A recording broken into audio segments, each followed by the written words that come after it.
Baik, kita mulai saja. Assalamualaikum warahmatullahi wabarakatuh. Selamat malam semuanya. Perkenalkan, nama kakak Kelvin Dwi Amanda, panggil saja Kak Kelvin. Kakak akan tutor kalian mengenai proses penyesuaian yang ada di bab 4 buku Warren. Jurnal penyesuaian ini penting banget buat kalian yang baru mau mendalami namanya ilmu akuntansi, baik itu untuk kuliah atau belajar akuntansi untuk bisnis. Jadi bisa kalian terapin di bisnis kalian nanti. Jurnal penyesuaian ini pasti akan kalian temui di setiap semester. Jadi semoga nanti kegiatan kita berjalan lancar dan disimak sampai akhir ya.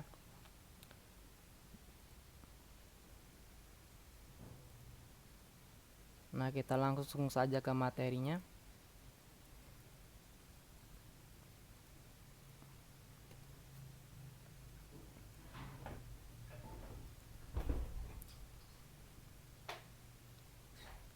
Subbahasannya yaitu definisi jurnal akuntansi, fungsi jurnal penyesuaian, fungsi jurnal penyesuaian, contoh jurnal penyesuaian, kesimpulan, dan juga ada latihan soal. Nah, sebelum kita membahas mengenai jurnal penyesuaian, alangkah baiknya kita mengetahui apa itu jurnal penyesuaian dan apa fungsinya. Jadi, jurnal penyesuaian itu merupakan jurnal yang dibuat pada proses pencatatan perubahan saldo di dalam akun yang pada akhirnya akan mencerminkan saldo pada jumlah yang sesungguhnya. Ayat jurnal penyesuaian merupakan jurnal yang dibuat untuk proses mencatat perubahan saldo pada beberapa akun. Tujuannya agar saldo menunjukkan bahwa jumlah yang sesungguhnya itu berapa. Jurnal penyesuaian sendiri di entry pada akhir periode saja. Nah, fungsi jurnal penyesuaian itu setidaknya ada 4. Yang pertama, supaya akun nominal, yakni akun pendapatan serta bebannya bisa diakui di suatu periode, serta menunjukkan situasi yang sesungguhnya. Yang kedua, menghitung akun nominal, pendapatan serta beban yang sebenarnya dalam periode terkait. Yang ketiga, menetapkan saldo catatan pada akun buku besar di akhir periode sehingga saldo akun kewajiban dan harta atau akun real menunjukkan jumlah sesungguhnya. Yang keempat, supaya di akhir periode akun real yang berupa harta, kewajiban serta modal menampakkan situasi yang sebenarnya. Nah, di salah satu jurnal penyesuaian itu ada beban dibayar di muka. Kerap terjadi suatu perusahaan membayar beban untuk periode yang akan datang. Inilah yang disebut dengan beban dibayar di muka. Untuk itu, apabila ditemukan beban yang mestinya dibayar pada periode akan datang sehingga perlu penghitungan beban apa yang dilaporkan di periode saat ini. Beban dibayar di muka sendiri contohnya akun asuransi dibayar di muka, iklan dibayar di muka, dan lain-lain. Contoh kasusnya, pada neraca saldo terdapat nilai sebesar 3.600.000. Di akhir periodenya, informasi saldo akun menunjukkan sisa Rp 3 juta. Berarti premium asuransinya itu selisihnya di antara neraca saldo dan juga sisanya. Senilai 3.600.000 dikurangi 3 juta. Hasilnya 600.000. Nah, itulah nominal yang akan kita masukkan ke dalam jurnal asuransi dibayar di muka. Nominal inilah yang mesti diakui sebagai beban asuransi serta mengurangi jumlah asuransi yang dibayar di muka. Jurnalnya tentu saja beban asuransi pada asuransi dibayar di muka sebesar 600.000, bukan sebesar 3.600.000 atau 3 juta, tetapi selisihnya. Bisa dibilang itu adalah jurnal asuransi yang telah kadaluarsa atau yang terpakai. Jadi harus dikurangi asuransi dibayar di mukanya, di kredit di akhir periode. Selanjutnya ada piutang pendapatan atau pendapatan yang masih harus diterima. Piutang pendapatan merupakan suatu pendapatan yang telah menjadi hak bagi perusahaan, akan tetapi belum juga diterima. Hak ini pun harus dicatat sebagai pendapatan di periode terakhir. Nah, banyak yang salah, banyak yang berpikir bahwa pendapatan diterima di muka ini, pendapatan yang masih harus diterima ini uh, sama dengan pendapatan diterima di muka, padahal beda. Contoh kasusnya, suatu perusahaan sudah menyelesaikan pekerjaan senilai 550.000. Nah, nominal inilah yang akan kita masukkan ke dalam jurnal penyesuaian piutang pendapatan. Tidak perlu selisihnya atau dan lain-lain. Namun, jumlah ini belumlah masuk pada neraca saldo senilai 15.600.000 yang merupakan piutang pendapatan perusahaan tersebut. Jika jurnal ini dimasukkan ke dalam neraca saldo, maka pendapatan jasa akan bertambah menjadi 16.150.000.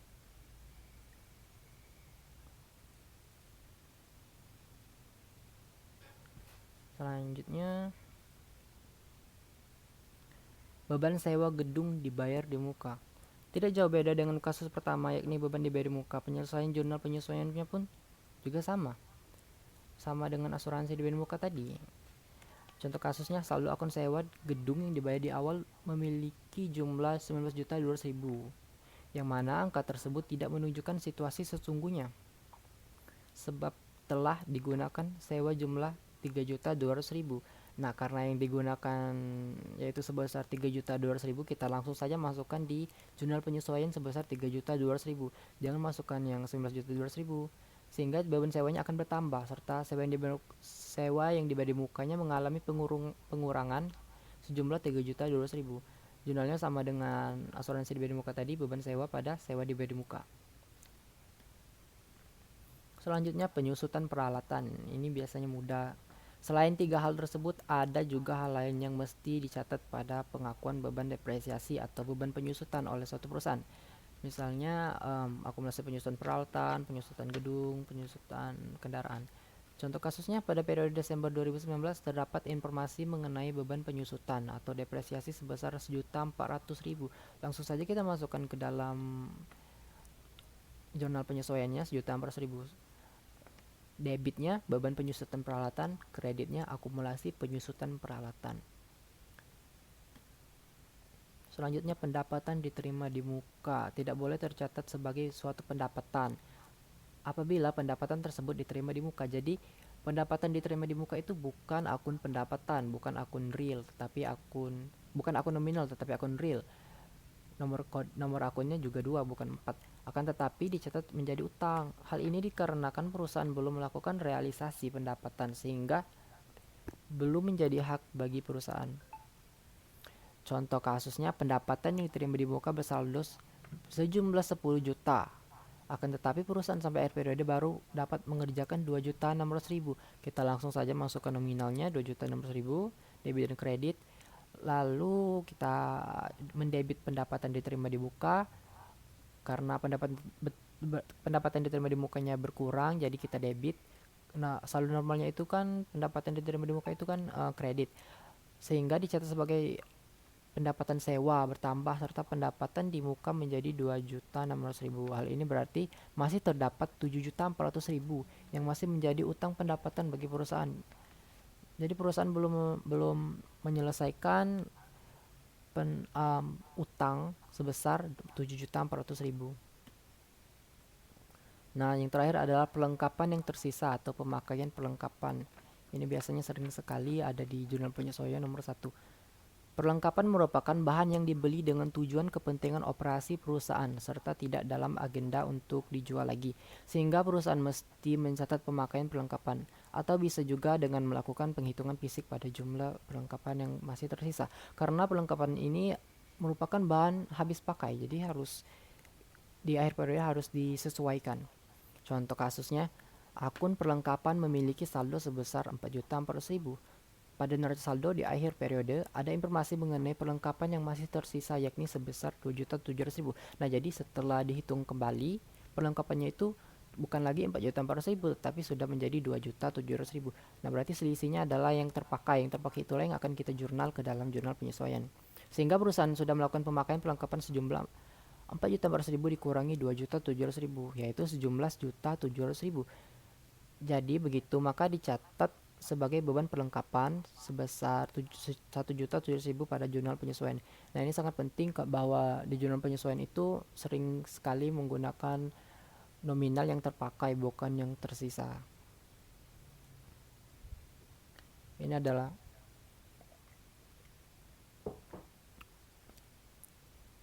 ikhtisar dari jurnal penyesuaian masing-masing transaksi. Bisa di screenshot.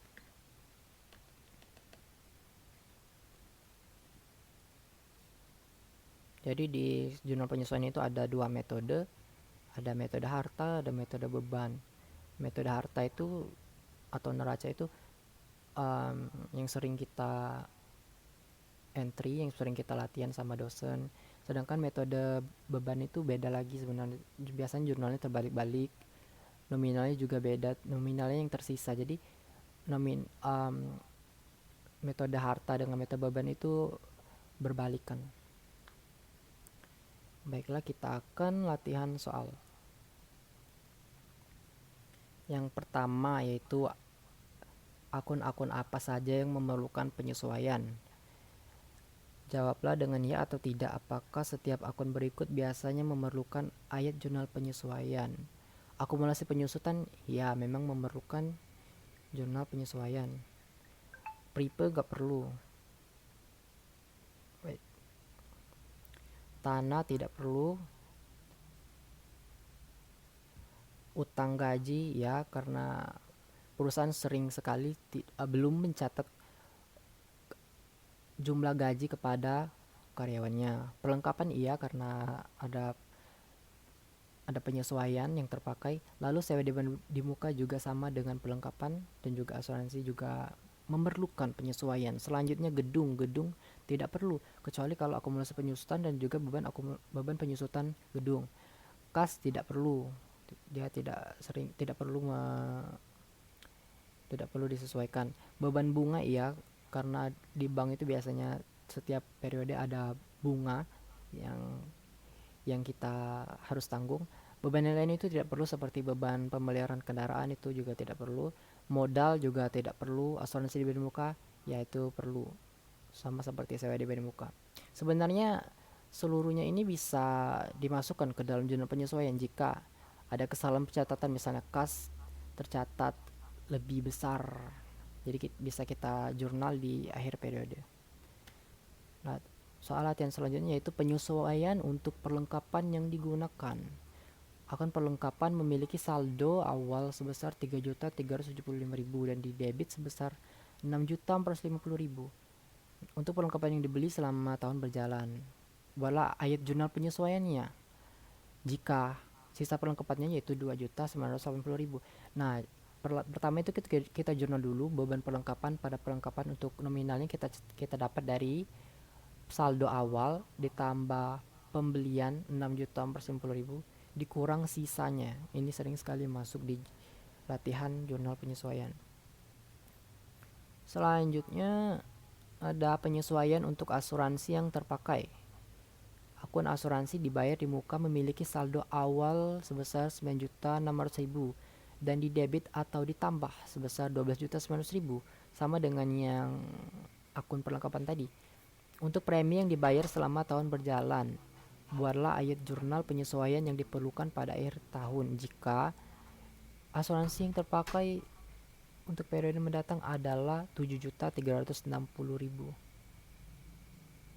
Untuk periode mendatang. Jadi transaksinya adalah beban asuransi pada asuransi dibayar di muka kita dapat dari 9.600.000 ditambah itu saldo awalnya tadi, ditambah dengan pembelian asuransi, pembayaran asuransi yaitu 12.900.000 dikurang dengan sisa untuk periode mendatang yaitu 7.360.000, jadi 15.140.000. Debit dan kreditnya sama. Lalu ada penyesuaian untuk pendapatan diterima di muka. Kasusnya berbunyi saldo akun pendapatan diterima di muka sebelum penyesuaian pada akhir tahun sebesar 272.500 juta. Buatlah ayat jurnal yang diperlukan apabila diasumsikan jumlah pendapatan diterima di muka pada akhir tahun adalah 189.750.000. Jurnalnya yaitu pendapatan diterima di muka karena pendapatan diterima di mukanya berkurang tetapi pendapatan jasanya bertambah. Jadi perbedaan pendapatan diterima di muka dan juga pendapatan jasa yaitu pendapatan diterima di muka itu adalah akun utang, sedangkan pendapatan jasa itu adalah akun pendapatan. Sebesar selisihnya dari saldo dan juga sisa dari pendapatan diterima di muka yaitu 82.750.000. Begitu juga dengan soal B, sama saja penjelasannya.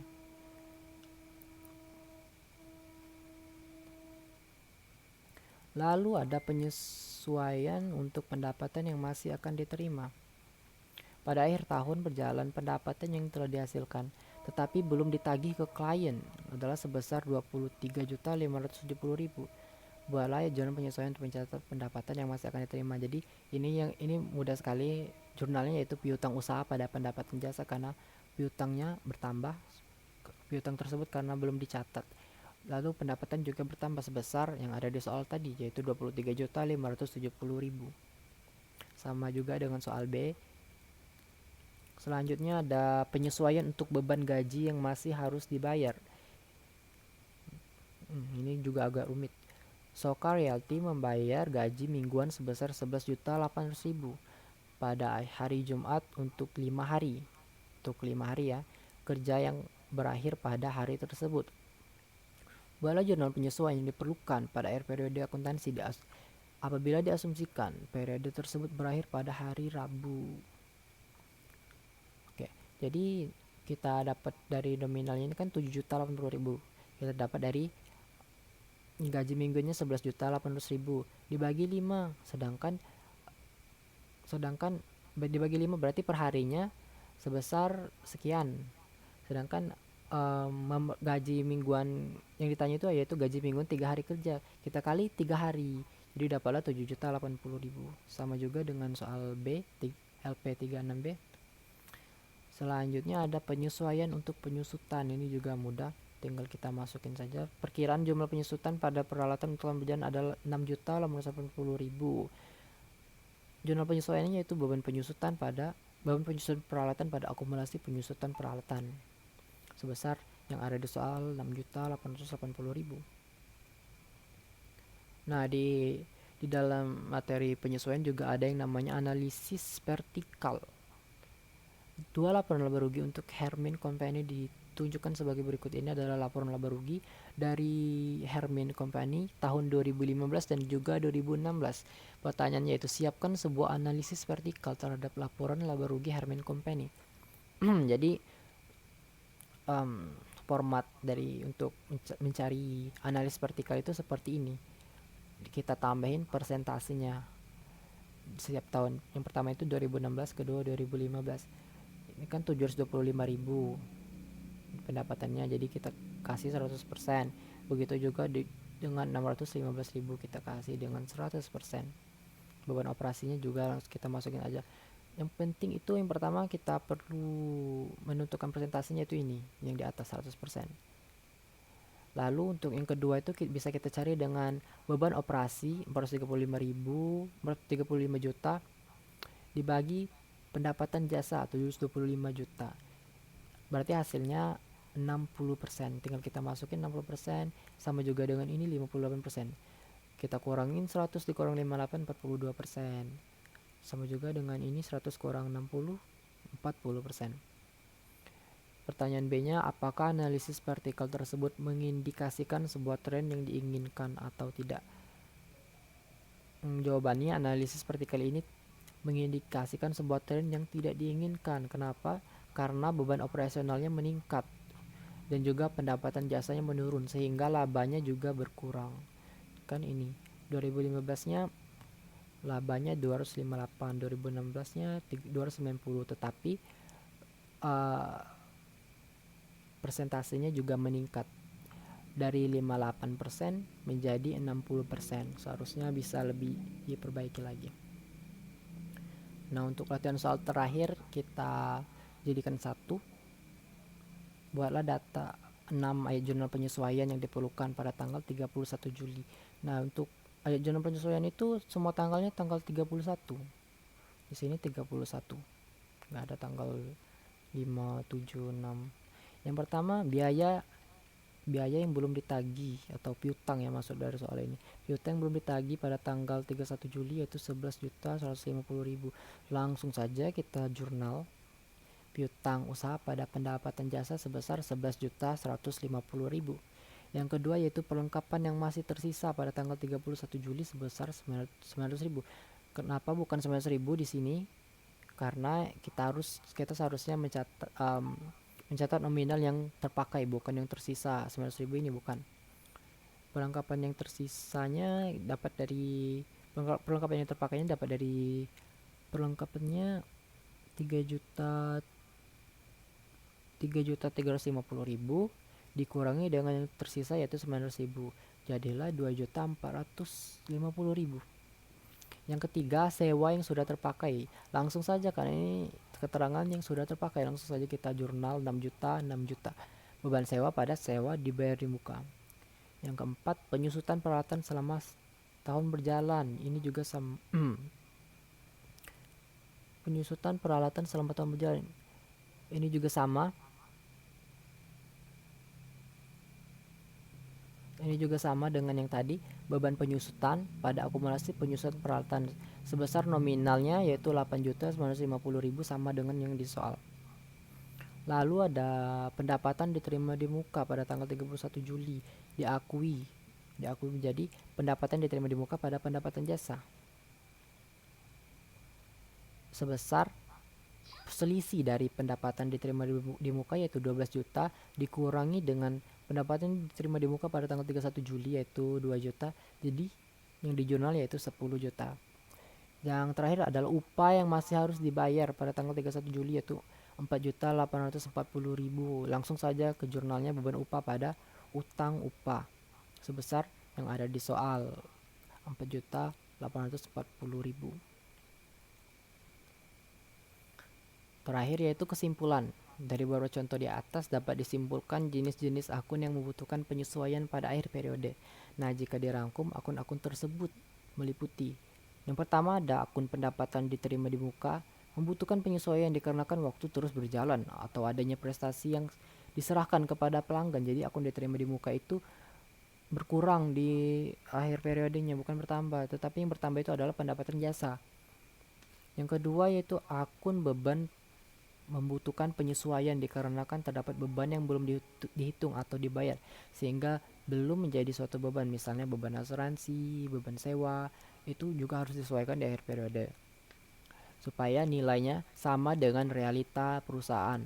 Yang ketiga yaitu akun pendapatan membutuhkan penyesuaian tersebab adanya pendapatan yang belum dihitung atau bisa juga penerimaan belum sepenuhnya menjadi suatu pendapatan. Sama dengan nomor satu tadi, itu juga berhubungan dengan pendapatan diterima di muka, tetapi juga berhubungan dengan akun piutang pada pendapatan, yaitu di mana transaksinya yang mengindikasikan bahwa adanya piutang yang belum tercatat di akhir periode. Yang keempat yaitu akun aktiva tetap membutuhkan penyesuaian dikarenakan terdapat penyusutan aktiva. Jadi setiap bulan itu biasanya perusahaan selalu mencatat akun penyusutan. Penyusutannya bisa jadi tarifnya 10% atau langsung ada tarifnya, langsung ada nominalnya. Transaksinya yaitu beban penyusutan pada akumulasi penyusutan. Yang kelima ada akun beban dibayar di muka, di mana akun ini membutuhkan penyesuaian sebab waktu sudah dijalani atau jatuh tempo seperti asuransi dibayar di muka kan. Jadi setiap akhir periode selalu diperlukan penyesuaian supaya nominalnya sama dengan yang ada di akhir periode dengan yang aslinya. Yang terakhir yaitu akun perlengkapan membutuhkan penyesuaian dikarenakan adanya pemakaian. Sama dengan tadi, beban perlengkapan pada perlengkapan juga disesuaikan pada akhir periode untuk menyamakan nilai perlengkapan yang ada di perusahaan dengan nilai perlengkapan yang ada di pembukuan.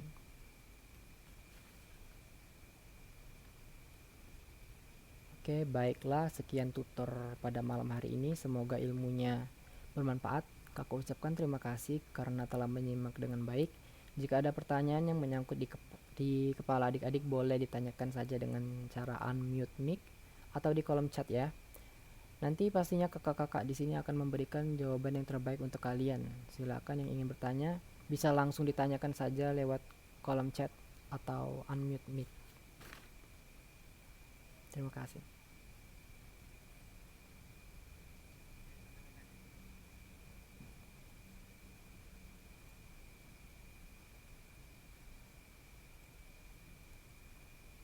Iya, silakan adik. Waalaikumsalam warahmatullahi wabarakatuh.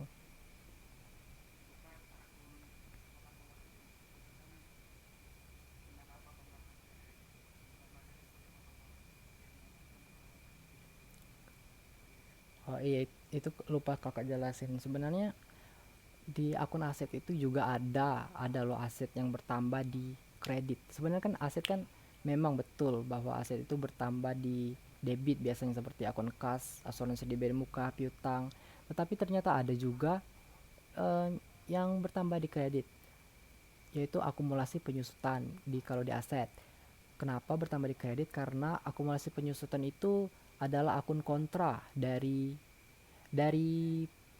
misalnya dari peralatan. Akumulasi penyusutan peralatan itu merupakan akun kontra dari peralatan kantor, karena akumulasi penyusutan peralatan kantor itu mengurangi nilai peralatan. Ibaratkannya itu peralatan itu merupakan akun pro-nya, sedangkan akumulasi penyusutan peralatan itu merupakan akun kontra. Tunggu sebentar. Lalu lalu akun kontra itu juga bukan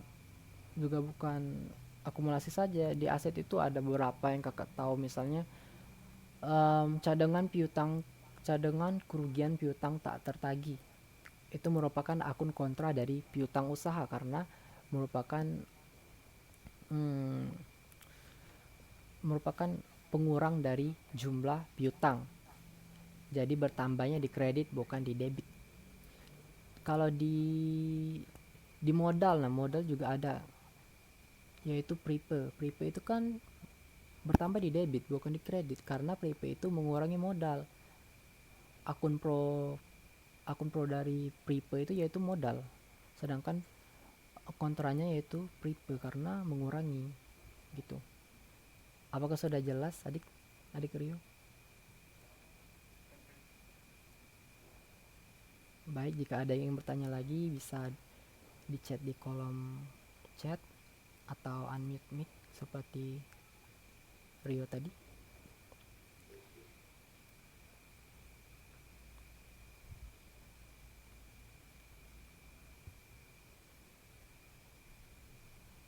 Di kolom chat juga ada link absen, silahkan diisi ya teman-teman. Kita isi dulu.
Jika ada yang ingin ditanyakan bisa ya diketik di kolom chat. Kalau nggak ada kita akhiri saja nanti. Atau kalau ada yang kurang jelas bisa chat kakak di lain waktu.